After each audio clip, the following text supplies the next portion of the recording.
All right, everybody. Last week we started talking about George Friedrich Handel, 1685 to 1759. Did your little math problem, 74 years old when he died. And he was born in Halle, Germany. Halle, Germany. There it is right there.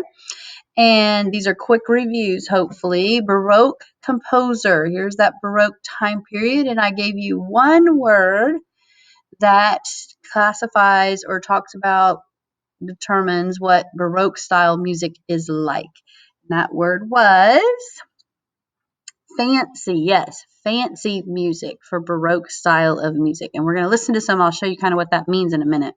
Now, these are all the instruments that George Friedrich Handel played, but he did not play the piano. Why was it that he didn't play the piano?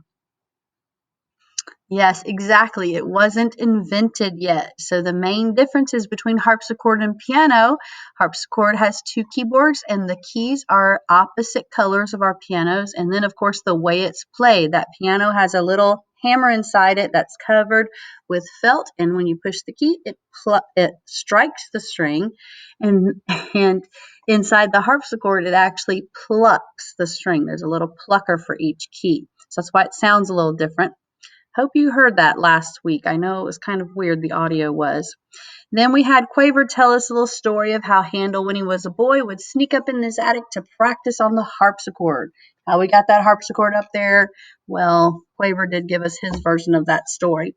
But he was discovered by the Duke, if you remember, and the Duke convinced Handel's father that he needed to get Handel real music lessons. What was it that Handel's father wanted him to be? Yeah, exactly, a lawyer.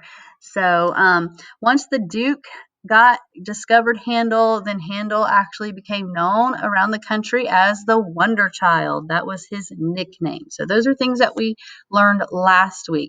So today we're going to start on a few new facts. After Handel finished his schooling, he actually went to Hamburg. Here's Halle, where he was born, but Hamburg, where he worked in the Hamburg Opera House.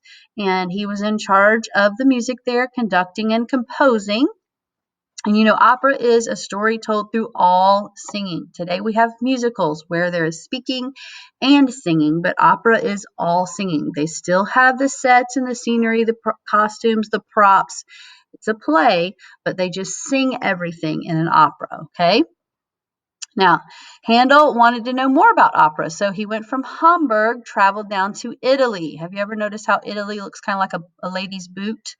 But Italy, and he has studied Italian opera. He went to Venice and Florence and Rome and Naples, and he studied Italian opera. This is where he actually met Scarlatti, who is an Italian composer, Baroque composer. They were both very good on their keyboard instruments, on the harpsichord and the pipe organ. And so everybody wanted to know who was the best, Scarlatti or Handel. So they had a big concert where they had a contest, and Handel and Scarlatti both played harpsichord and they both played pipe organ. And the consensus from the audience was that Handel was better on the pipe organ and Scarlatti was better on the harpsichord. But of course, they were both geniuses at playing the keyboard instruments. So that was a neat story that I heard. Now, last thing, this word right here, Kapellmeister. Handel was the Kapellmeister for the Prince of Hanover. So Kapellmeister basically means person that is in charge of the church music. So think of the word chapel for church, and then maestro, like fancy word for conductor, and you kind of get that Kapellmeister, the German word.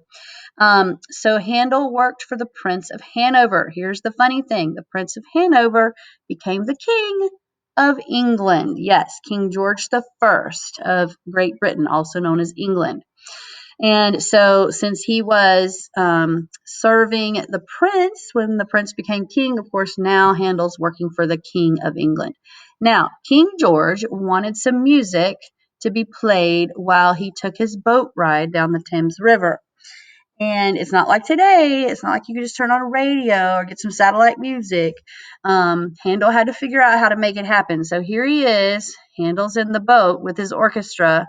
And the two boats go down the river side by side so that the king can have music for his boat ride.